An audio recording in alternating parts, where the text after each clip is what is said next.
If you're new around here, we're Chris and Sarah, a husband and wife full-time traveling digital nomad duo. This week, we're taking you with us to show you what it's like to be a digital nomad, both on the fun days as well as the more boring days. Let's go.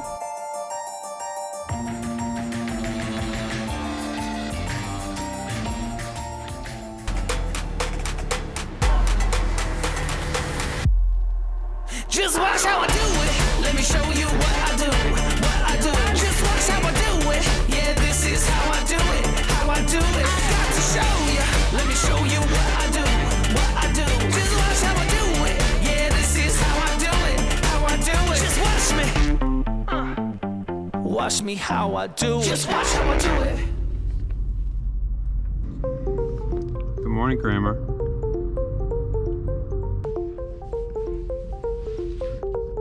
Get up.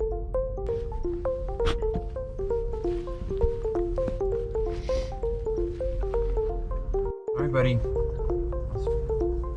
Yeah. Oh, okay. Come on. You gotta stand up. You gotta stand up.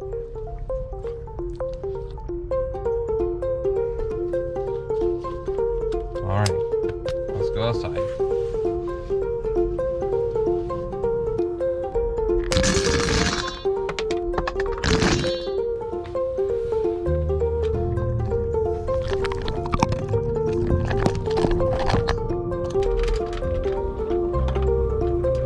Park? You wanna go to the park? You gotta wait. Wait. Wait.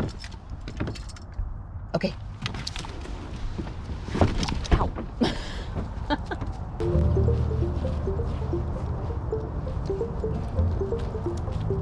Wait. Wait. Hey, wait. Okay.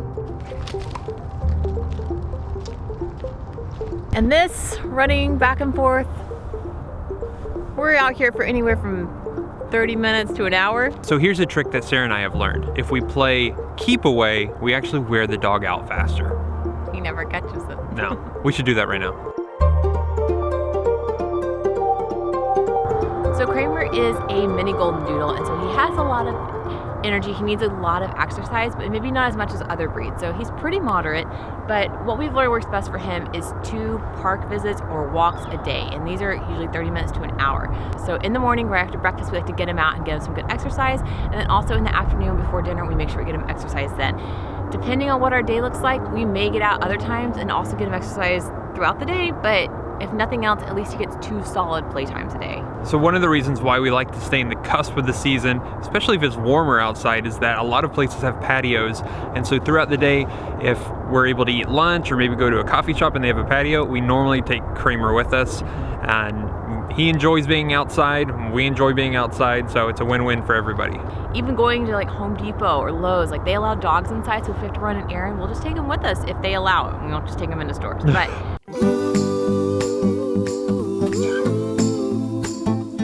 so while there are a lot of different products we use to keep Kramer safe and to help traveling with the dog be a little easier, there is one we want to mention specifically today. Our good friends over at Road ID actually sent over a pet ID, which is by Road ID, and it goes right on his collar. It's a little ID tag, it's customizable, and it doesn't jingle. So want to thank them for sending that over. We love it. It keeps Kramer safe by if he were to run off in the park, people know his name. If we send him to daycare, a lot of times they want him to have a dog tag on so the daycare workers know who he is. So it says Kramer, it has our emergency contacts on it. It also has a customizable little sentence at the bottom. This is ball his life because he loves the ball. So they actually gave us a 20% off coupon code to give to you. So if you want your very own pet ID, so you can use Let's BS 20 to get yours. All the information is down below. As y'all know, we do travel on the road. We do travel and fly sometimes too, but Kramer doesn't always go with us for those trips. But in the car, there's a few things we've learned as far as like keeping him safe and that kind of thing. So like Chris said, we do travel on the cusp of the seasons, which means we follow very moderate weather. We're not cold weather people. and we don't have an AC unit in our car in like the cargo area like we do in the front, like any other car does. And we know that if we're slightly uncomfortable, Kramer's definitely going to be uncomfortable. So we like to keep that in mind when we're traveling. We do have things like electronic thermometer that do help ensure that he is safe in the car. You know, it's via Bluetooth, so we can get notifications on our phone and keep an eye on it with the camera. We put, you know, reflectix up in the windows to keep heat out, which really, I mean, all this kind of stuff combined really keeps it a much more comfortable environment and keeps him safe. We don't leave him for long periods of time, and if it is a warmer day, even traveling on the cusp of seasons, we don't have perfect weather. So if it's a warmer day that we're traveling in, you know, if we have to leave the van, we'll leave him in the morning or after the sun sets at night, so it's not heat building up in the van all day. Like, we'll go get our work done somewhere and then come back in the van, and that way the door can be open and it's cooler, or we'll take him to the park or something like that, just to kind of make it a more livable situation.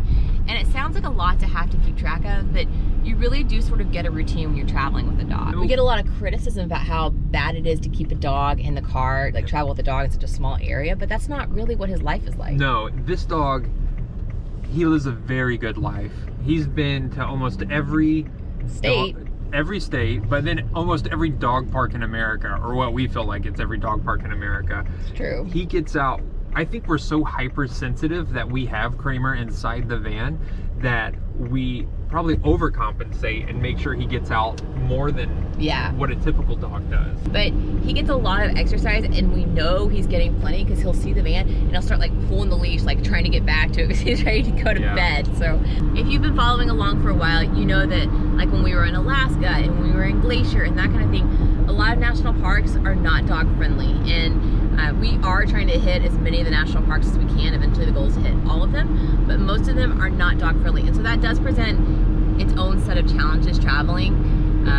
Not even just national parks, just places in general. State by state laws are different, where, you know, some states are very friendly having them on patios and others aren't. So you always have to be aware of where you're at, what their local laws are, and when in doubt, just call. We always call places and verify, like, hey, is our dog okay on the patio or something like that, and make sure they're well behaved, bring water with you, clean up after your dog, you know, basic rules, that kind of thing. But most places are pretty happy to see your dog. So we also get a lot of questions about, you know, basic vet care and that kind of thing for Kramer while we are traveling, since we don't have like a consistent place that we're always in. But vet care is a lot easier than, you know, human medical records, so it's a lot easier to get those transferred over. But how we do like to do it is we have it set up to where he gets his annual vaccines and everything at Christmas time, so we always know we're going to be probably with family at Christmas. That was what we were going and thinking it. So we have a vet in the town of our family, and so we always take him, get a full checkup. As far as like being sick on the road, he has had issues. Like, he had a really bad dog attack him at a park last summer, and it like cut open his neck. It was really awful. I threw the ball out into the pond, and this big dog actually ran out to him and pushed him under and like bit his neck really bad and like cut it open. It was really, really scary, but he's okay. He's scared of that kind of dog now. I'm not gonna mention what kind it was, but he's very scared of it now. When that happened, all we did was we just called an emergency animal hospital in Montana, and they got us in immediately. They said, just bring your vaccine records over so we know what he has. When we go and get his vaccines, we always carry a PDF in our email and it's saved to our phones. And another reason we like to carry his vaccine records just on our phone and always at hand, like we have a printed copy too, just in case, you know, our phone dies, but we like to keep it easily accessible for like dog daycare. If we send him to a dog daycare, which we do from time to time, if we're going to be gone from the van for longer periods of time, when we're crossing the border into Canada or Mexico or something like that, they have to have proof of vaccines. And it's really not that hard to take your dog with you. You just need to go prepared. I'm actually going to put together a blog post of some of our favorite gear for Kramer, some of our favorite apps that we use when traveling with him, all that kind of thing. So if you're interested in that, check it out. All right. One of our favorite things to do with Kramer, and we've seen this in several different cities across the country, is dog coffee shop / bar / playground, and you usually pay like a cover charge per dog and you get a discount if you have more dogs. But the idea is that it's like an open place where they have like a coffee bar, or sometimes they serve beer or something like that, and you can go and just hang out. And the ones that we've been to in the past, they have had like referees for the dogs, so you kind of watch your dog and make sure he's having fun, all that kind of thing. But it is really busy most of the time, so they have people actually there making sure your dog's safe. And we sometimes take our laptops when it's slower and work, and we're not the only people working on them usually. But this is our first time we've been to this one. We're in Jacksonville right now. It's called Canine Social, and Jacksonville actually has 2 of these things here, which we didn't know.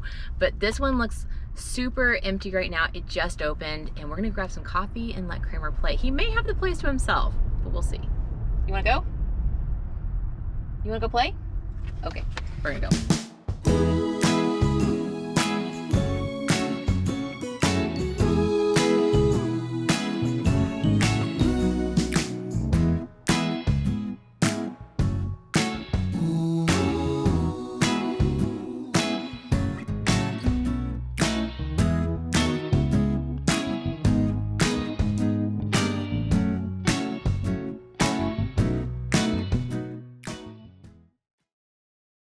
So you want the real behind the scenes of what it's like to travel full time with a dog?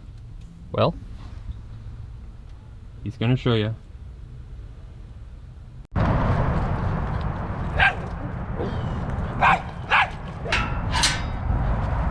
Come on. Well, let's go. Let's go.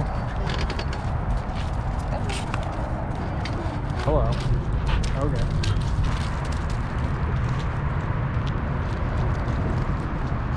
So because we've been all around the country, we have a good idea of where a good dog park is. And we actually list those on our website. So you can go check out our Google pins. And we've actually pinned a lot of cool dog parks. All right, y'all, thank you for watching. I hope you enjoyed seeing a little bit more about Kramer's life as a full-time traveling dog. What is his title? No, Kramer. I don't know, but he's digging. He's digging. He's gonna get blacklisted from this park if he keeps digging. So anyway, thanks for watching, and we'll catch you in the next video. See ya. Would you please put